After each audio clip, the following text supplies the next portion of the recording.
I think if anyone was listening, they have a passion for something and they like putting all this time and energy into it, like keep on doing it. And being a good person and providing value has provided me with some success. Welcome to the 86th episode of the Passion in Progress Show, where we talk to inspiring individuals and hopefully through hearing their stories, you too are motivated to go out and pursue your passions as well.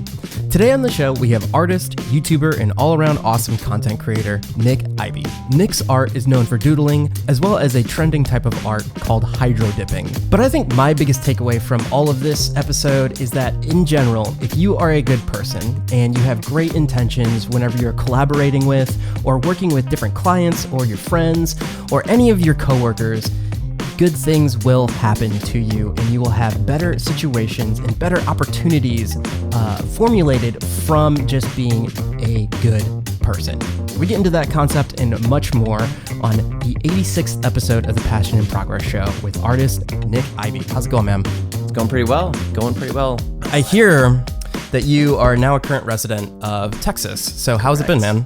Texas is amazing. Well, it's wintertime down here, and I came from Massachusetts, so right now it kind of feels like summer. So I'm kind of bummed out that summer is going to come, and it's going to be like 100 degrees, and I'm going to be sweating and just, but so far so good. Yeah, and with that, do you want to give a little brushstroke history of why you're here and how you ended up here? Because I think your cause for what you're doing, really going at it, is awesome. And just take it from there, man. Yeah, it's a super long story. The footnote version of it is halfway through college, started getting into art because a girlfriend of mine, we broke up. I was sad, so I started drawing. Drawing was better than crying, and just started drawing random things and just spent hours and hours drawing. Some friends were like, "Can you draw my shoes?" I was like, "Okay." And then 2 years later, graduate college and started doing some murals and some other art projects, started making YouTube videos about it as well. And with that, I was like, how can I get more exposure as an artist? So I just went into the DMs, Instagram DMs, started DMing just people I looked up to. I was like, hey, can I make you some art for free?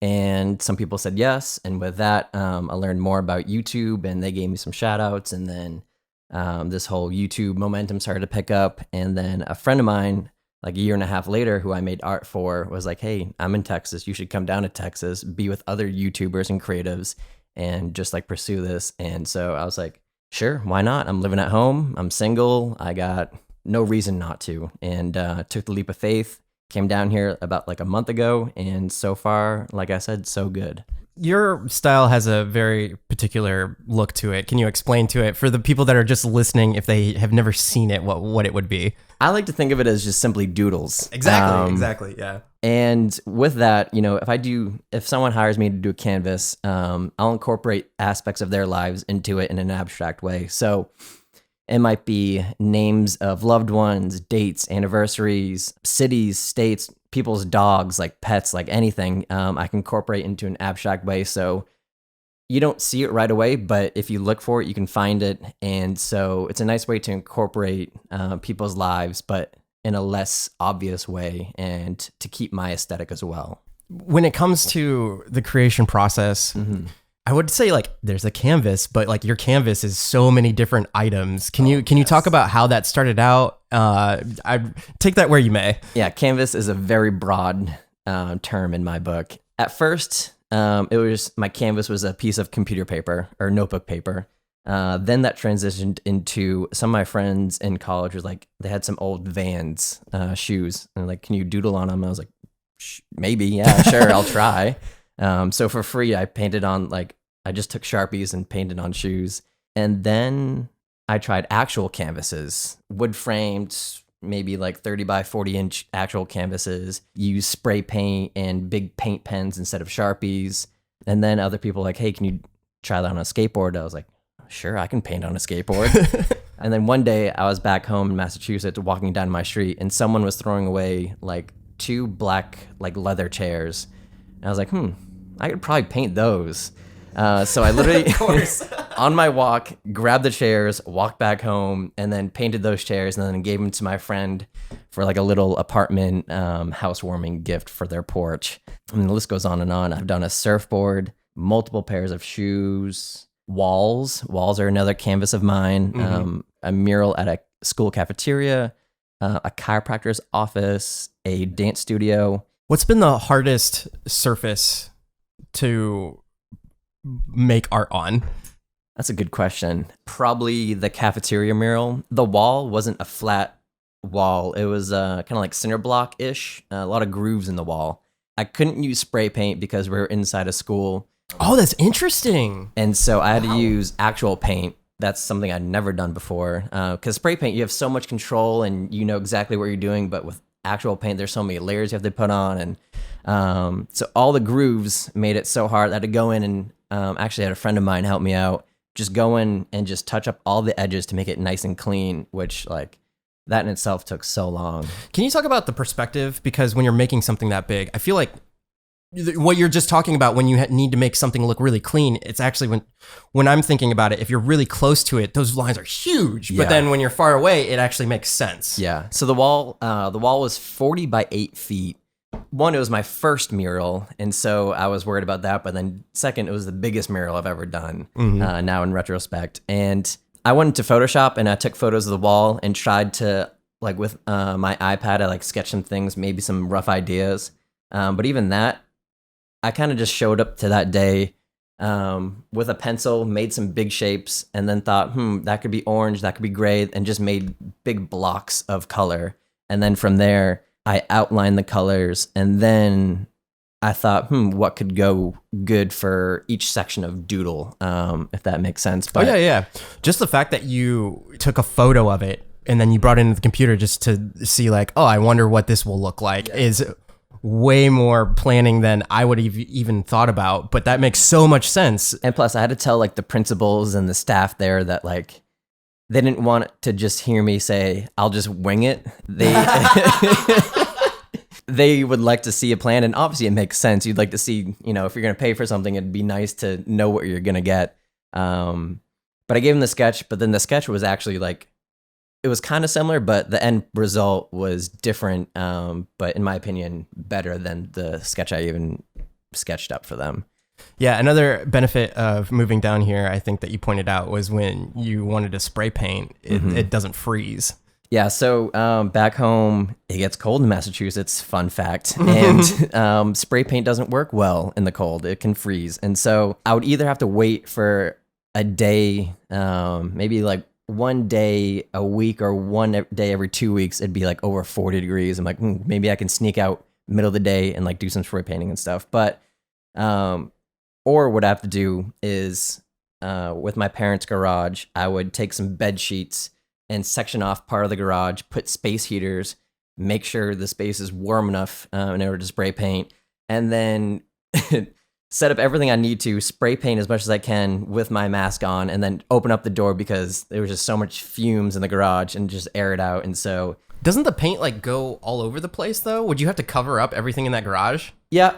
Or did you just surrender the garage surroundings to like your spray paint anyway? With the spray paint, I buy like more expensive spray paint than just generic hardware store spray paint. And then you can also buy different nozzles for the paint. So you can get a nice, precise... I'm so intrigued by this information, by the way. Like, it's like really cool to learn the behind the scenes. Yeah, you can buy... There's like 6 different sizes of nozzles you can buy, from like ultra skinny to ultra fat. And so I use the ultra skinny ones. So I'm not using a lot of excess. Like the paint is going in a very specific area. And so there are a lot of fumes and maybe some dust will get over, but it's not the same way like a normal can of spray paint from like a hardware store would leave residue, I guess. I see that you do paint splatters too. How do you do that then?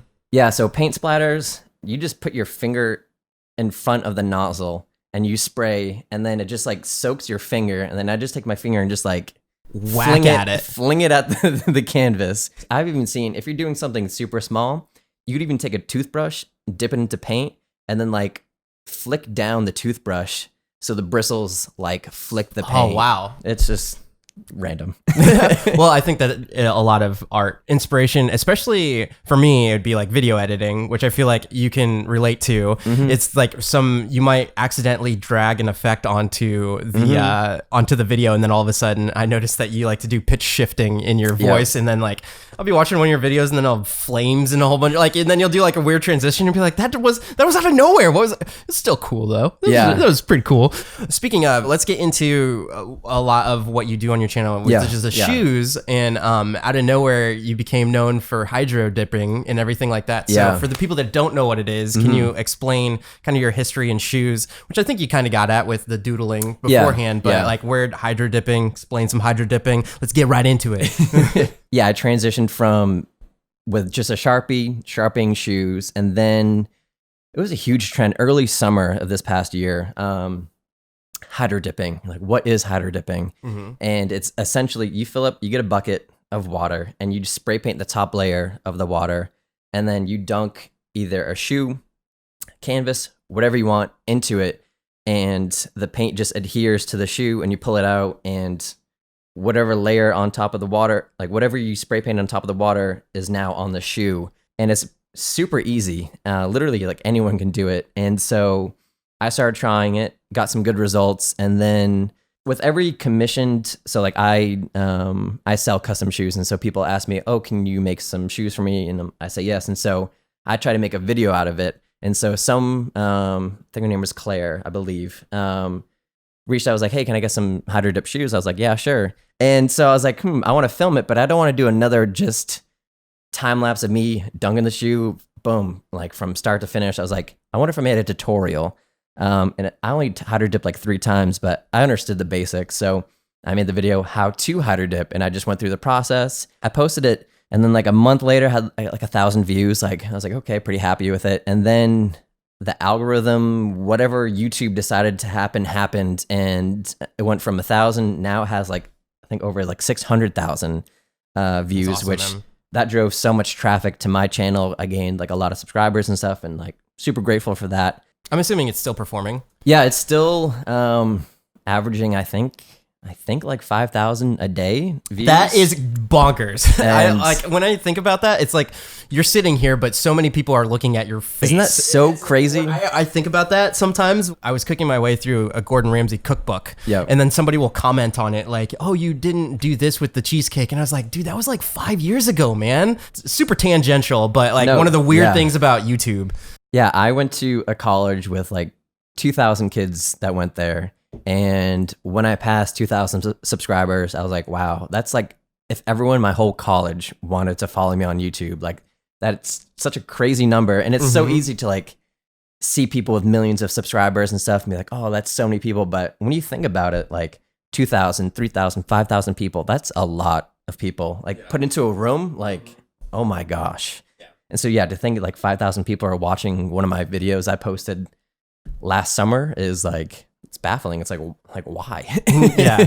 One of the things that getting into this topic is the way that you come across on each one of your videos. I feel like if your Hydra dipping video is the lead magnet to get people to your channel, if you were to click on the most recent video, it's the same format. And I don't mean that in like a bad way, but it's like, this is who I am. I'm taking you through the start out. Here's me in front of the camera. Hey guys, like, and before it was like GoPro. Then it like switched, and I think you got like an ADD or something like that. I'm like completely going all over the place with tangents, but I love how in your Massachusetts house don't have lights. So throughout the whole history of your channel, it's just like, guys, I gotta like fit this video in because I don't have lights. I'm like, every single time you cut to something that you want to talk about, or you're showing a painting, every time you come back, you're like, look guys, the sun has changed. I know I don't have lights. Or like you're in the bathroom, like, dude, I know I needed lights for this. It's been winter out the whole time. And now the only place in my house that has lights apparently is my bathroom. Yep. So I love the authenticity there, I think is what I'm really getting at. And what you got in the video that is getting a whole bunch of views is just a true representation of, I mean, I've only been talking to you for a couple like whatever minutes or whatever, but I think it's just who you are as a person. And then how that comes across is like, oh, I want to hang out and like watch this guy do some sweet paintings, or Hydra dippings or whatever the canvas is for the day, you know? Yeah. With that being said, do you want to talk about interacting with an audience as you've like come further in your YouTube journey? So yeah, so as of right now, like creeping up on 15,000 subscribers on YouTube and like a little over 10,000 on Instagram, which like last year I had like 700.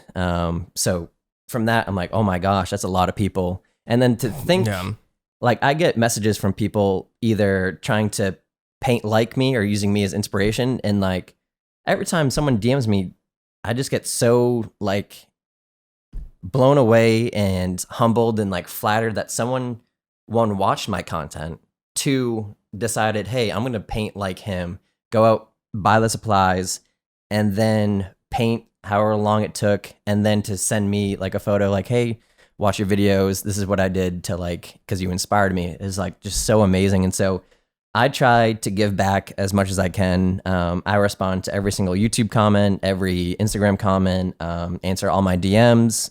As of right now, it's manageable.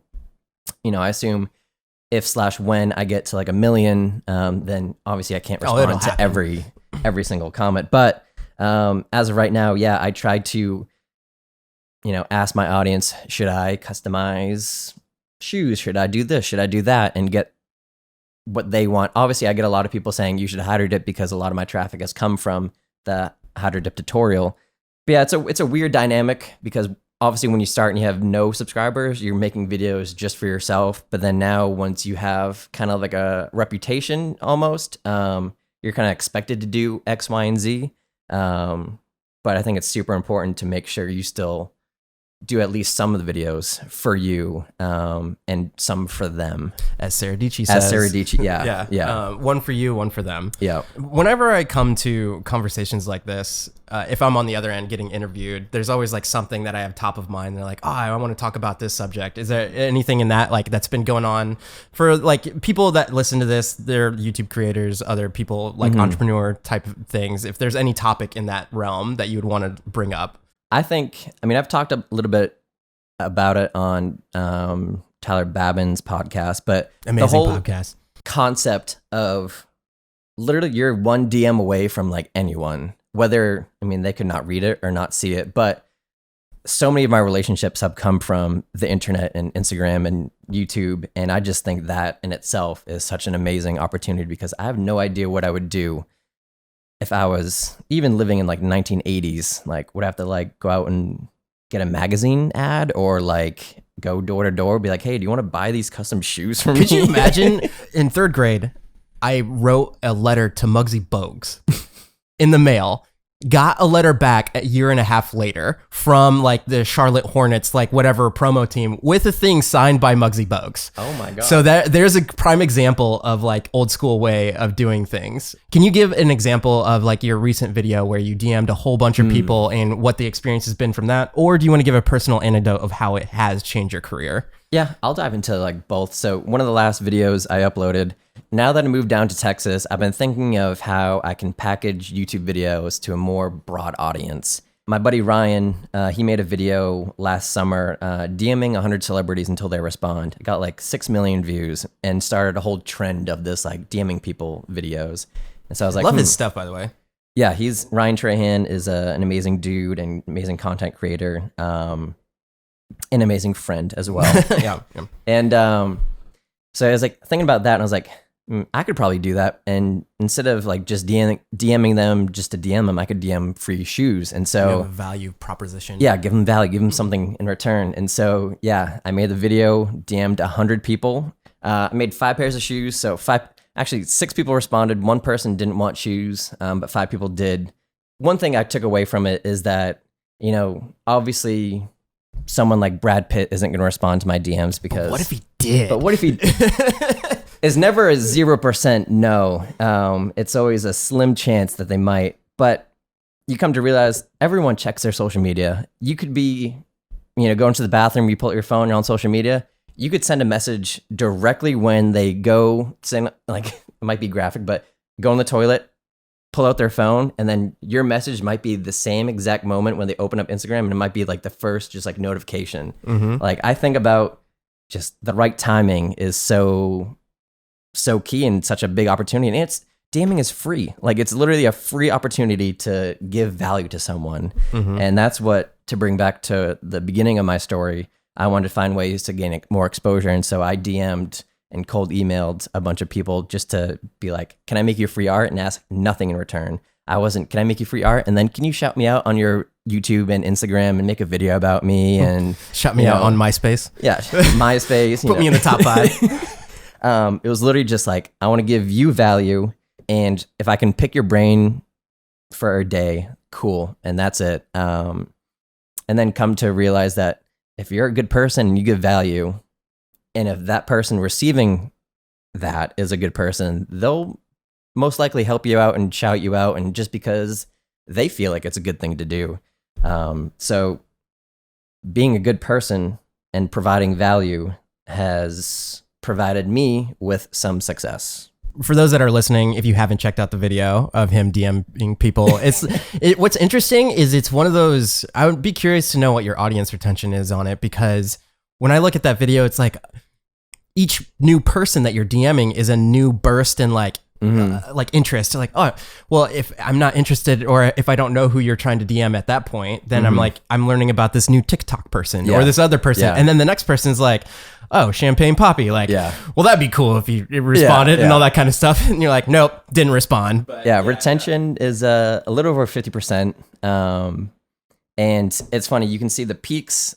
The peaks are when I'm checking my phone, like with my iPhone, just seeing who responded. I can see the peaks. I'm like, oh, that was me checking. That was me checking. That was me checking. That was me checking.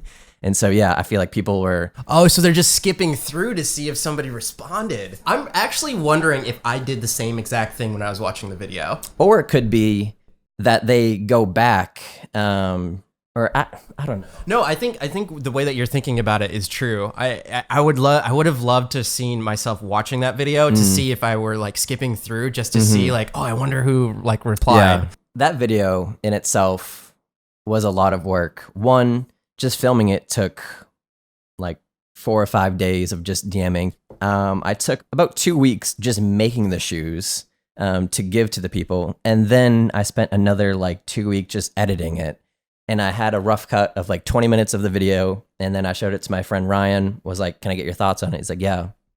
We watched it together. We both agreed it was good, but it could be like better, a little more engaging. And so we're like, let's take this part, move it here, move this here, blah, blah, blah. And I re-edited it. It took like another week, but I reformatted the whole video and to pretty much what it is on YouTube right now. And so, it was like a month, maybe even more of just work, which I haven't put that much effort into a video, like ever.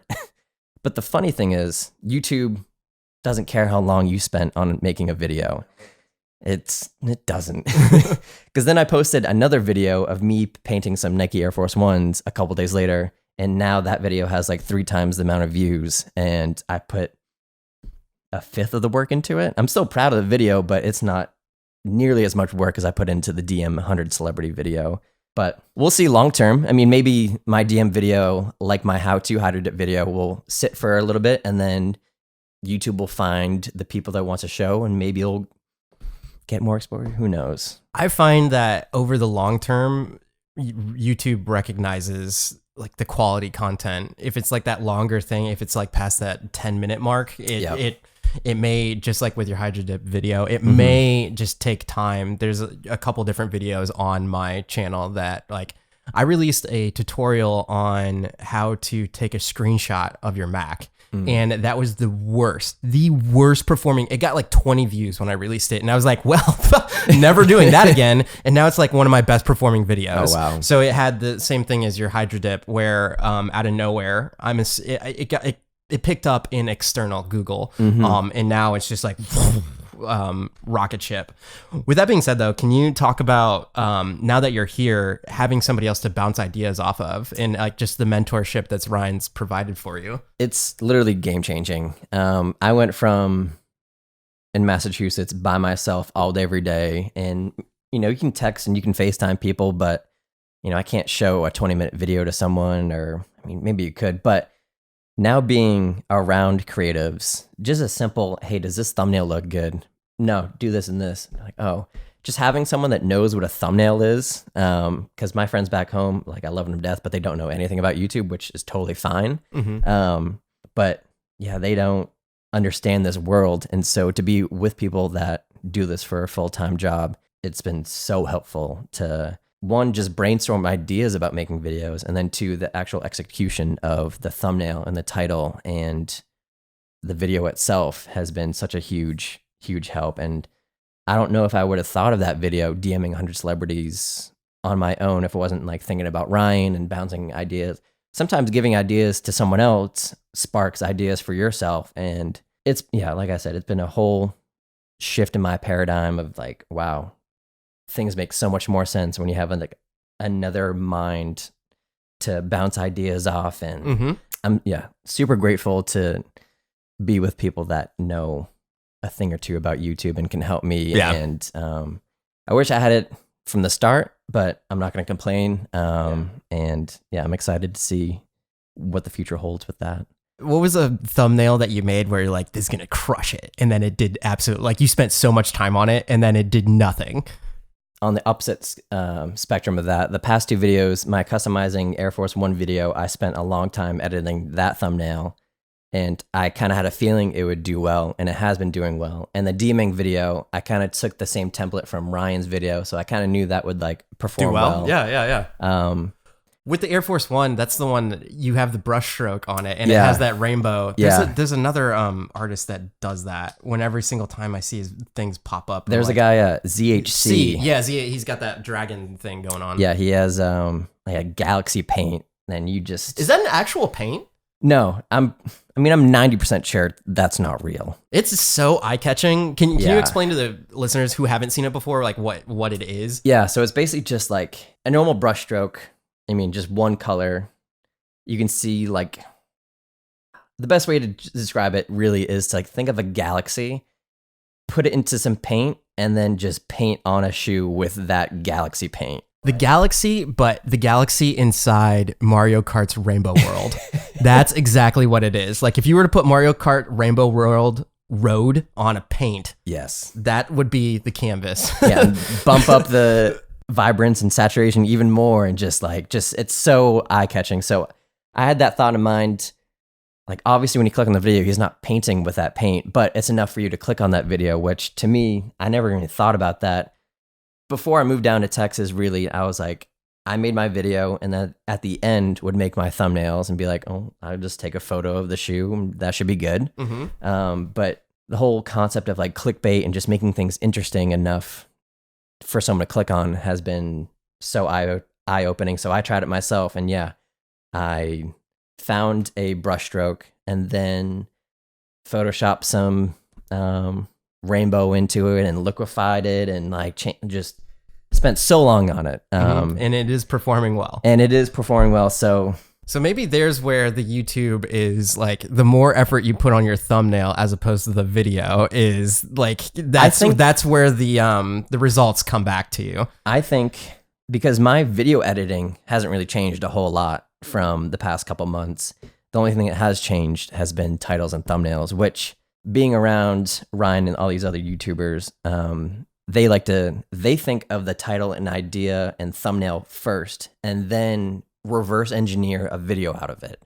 Where I was like, how can you even do that? But it makes so much more sense if you can make, literally, because a thumbnail is just a poster for your video. If you can make that so enticing, then obviously people will want to click on it, and then now you just have to make a video about it. So I don't know if I felt like, I don't know what the best way to describe it is. Like, I didn't want to trick people. Like, obviously I'm not painting with like rainbow paint, but I don't know. It's just little so things you have to do. Yeah. You just have to. And so, yeah, once you realize that all these people I follow that are artists are pretty much doing the same thing, everyone knows they're not using galaxy paint and all these things, but it's just another thing to make people click on it. And at the end of the day, if your content is garbage, then people will quickly find out. But if you trick someone and then your video is bad, they're not going to trust it again. But if you can like bait someone into clicking and your video is actually good, they're like, oh, I'm glad,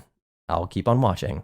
And so in my opinion, I think my videos, deserve the amount of attention Now it's just a matter of adding the final touch of making people click on it and getting the exposure. Which I guess the mindset shifts should be, instead of saying final touch, the first touch would correct, be. Yeah, the first touch, yeah. Well, speaking of mindset shifts, I know you're a big self-dev guy and all that kind of stuff. What's been a recent, like, I don't know, quote?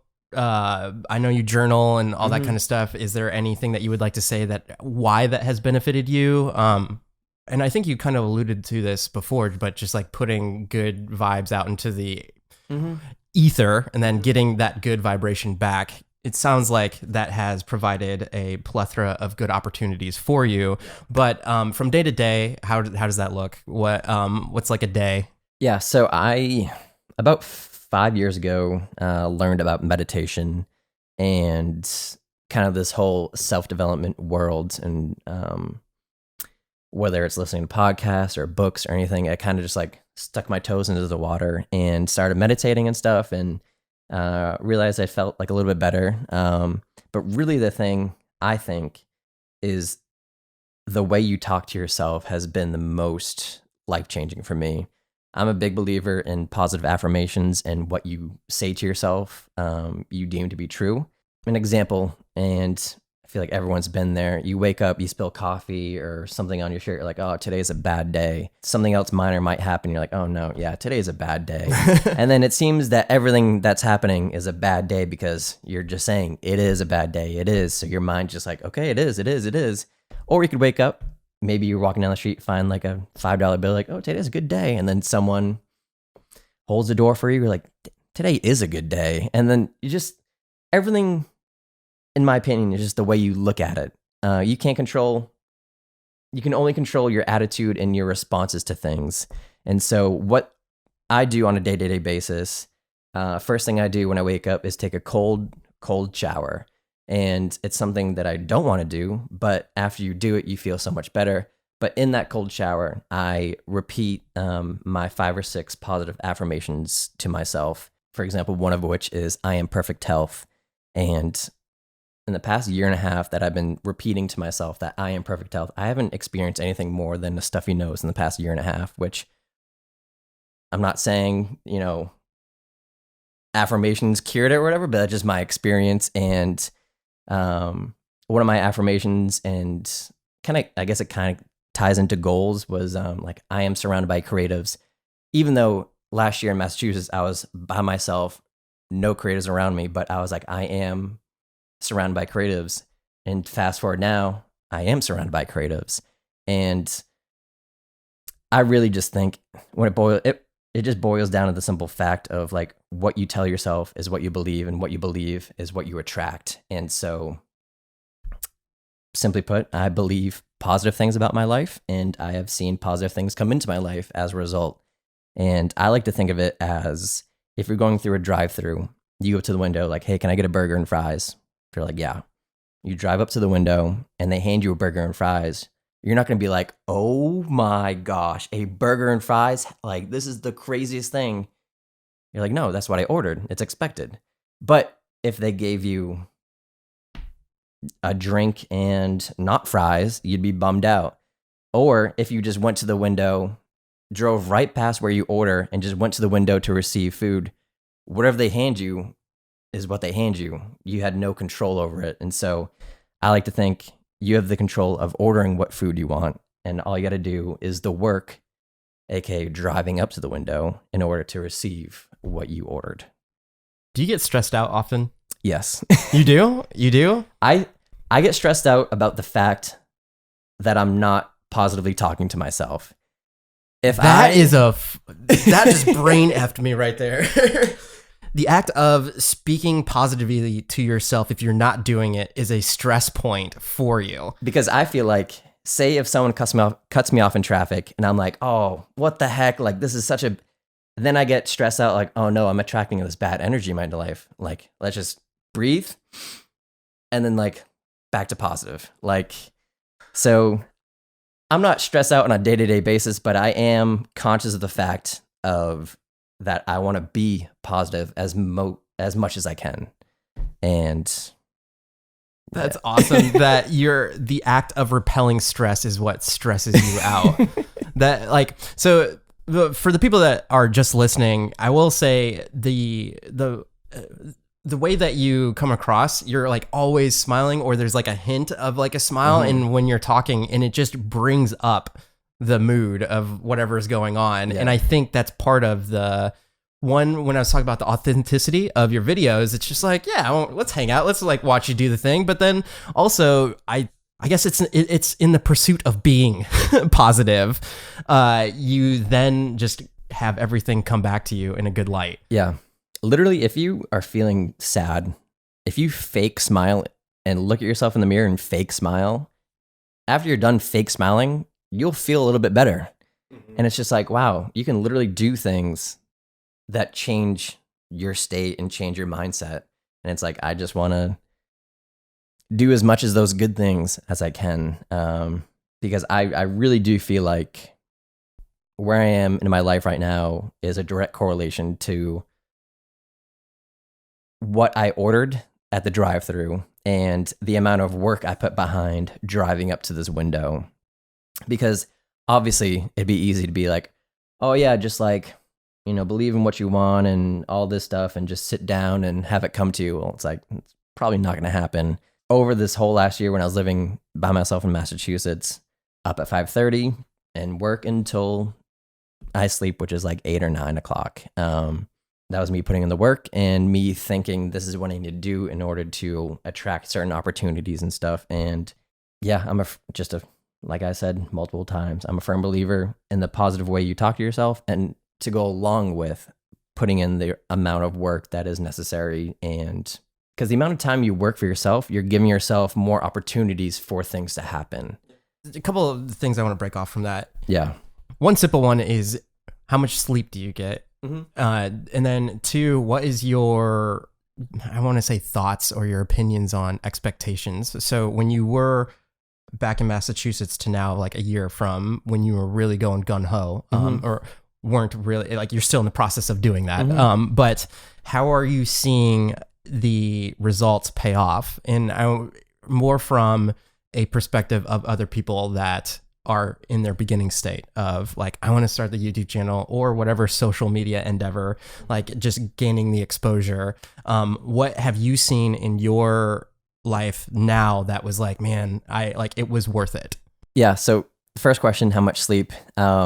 Minimum 7 hours. I've read podcast, but listening to this podcast, blanking on his name, but he was a doctor of some sorts. I'm butchering this, but nonetheless, the point was that he's asleep. He knows a lot about sleeping. He knows a lot about sleep, and basically there's a real correlation between sleep and diseases. And if you get below 7 hours, it's like an exponential curve of how exposed you might be. Exactly. Okay. So I like sleep, and so it's probably another reason why you didn't get anything more than like a runny nose. Yeah, so positive mindset with, maybe cold showers. They have like health benefits as well, and getting to sleep and stuff all has to tie in with it. But so yeah, for me, at least 7 hours. On typical, like 8 hours. I go to bed early since I am single. Don't have a family. Like, my friends have their own stuff going on, so I basically come home, eat, shower, and then I'm like, I might as well just go to sleep. And so I go to sleep. 7-8 hours of sleep typically. And then expectations of what you wanted from beginning to like where you're at now. Yeah. For me, I feel like I haven't, it's weird because I'm still so focused on like achieving more. And I have I have my goals set super high and I'm working towards those goals. Million by the end of the year. Million by the end of the year. Yes, sir. YouTube is a weird creature in my opinion, and there's like no rules, no regulations. Like we mentioned before, my video, I thought it would probably get, and it did for the first month, get like 1,000 views. I was like, cool, moving on. Yeah. But then to think that video can get picked up and get a lot of views, it's like, oh my gosh, like it was worth it to go through and work a little bit harder on that video and stuff. And so just to know that any video you post has the potential to go viral and get all this exposure just makes me want to make sure I'm putting out only good content. I mean, I wouldn't be here in Texas and surrounded by all these creatives if I didn't put in the work and didn't post 100 bad videos to YouTube before I started making good videos. And it is worth it. And I think it will continue to be worth it putting in all this work. Work is a weird word because to me, it's not necessarily work.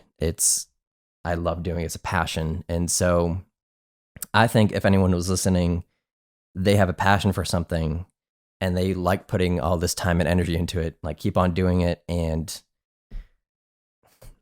I believe good things will always happen to good people.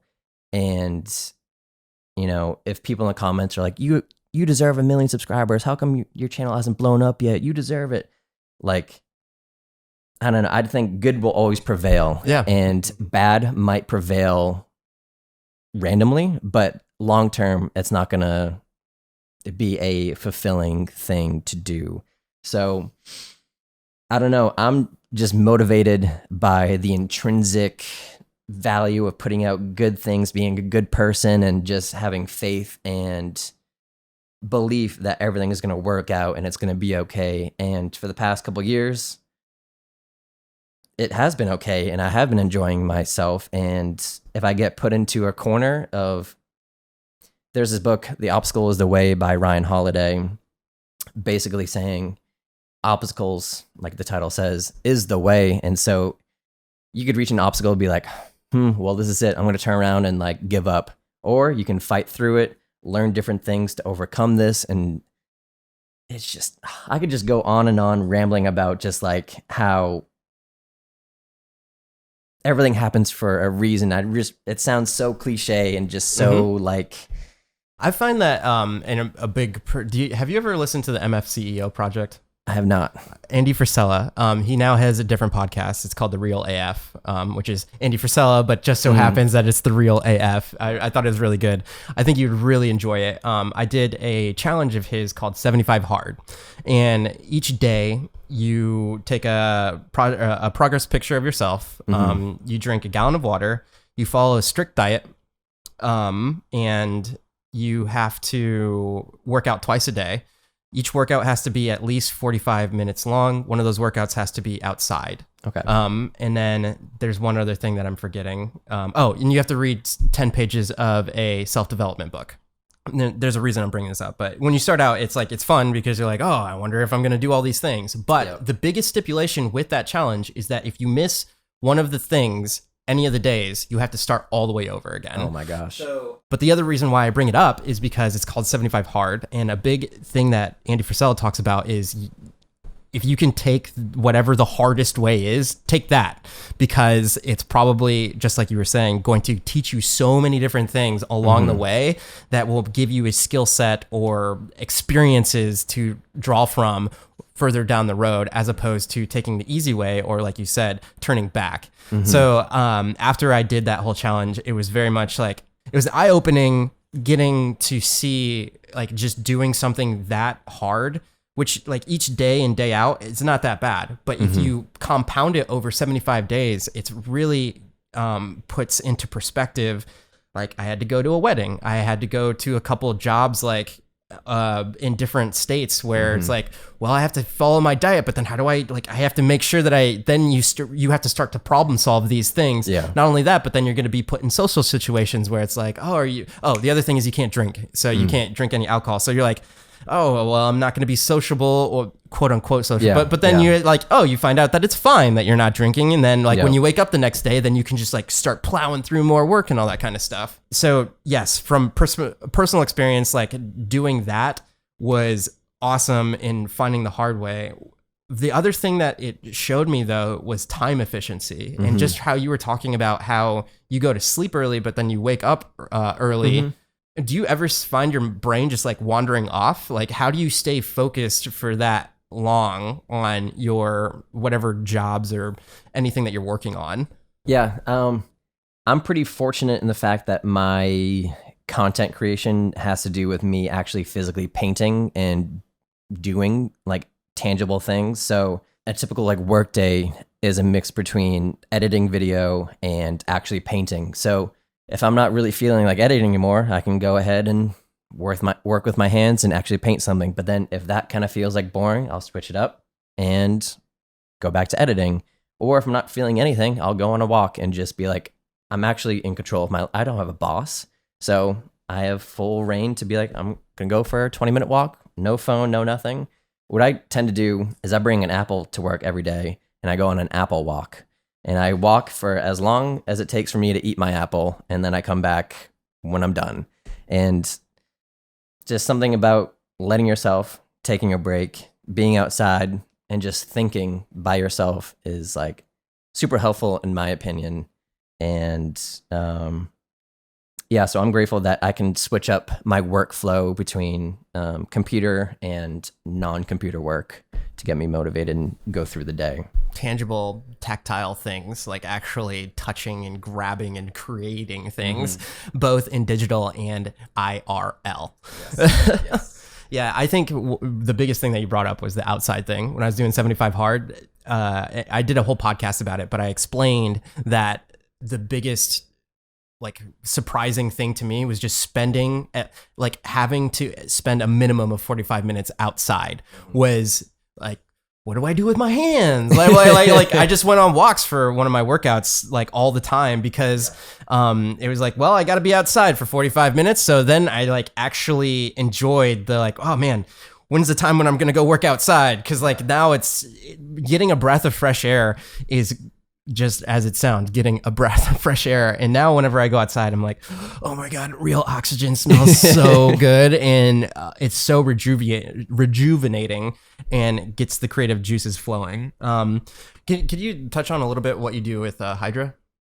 Yeah. So one of the reasons I came down to Texas is Ryan Trahan has a clothing line, Hydra, and we're in the process of, we had some old clothes, but we're in the process of developing our own line. And so basically whenever that comes out, I will be in charge of some creative direction and release some limited edition, maybe like hand painted or acid washed, some clothing and stuff. So that probably won't be middle of this year or so. That's kind of still, we're up in the air going back and forth with manufacturing and stuff like that. But Hydra Collective will be Ryan's clothing line, and I'll be working on that as well. From what I've seen when the behind the scenes videos of his two letters switched. Tryan Ryan. Yeah. When he talks about his clothing line, he's so passionate about it. So I feel like if you guys are collectively doing something with that, you have to be so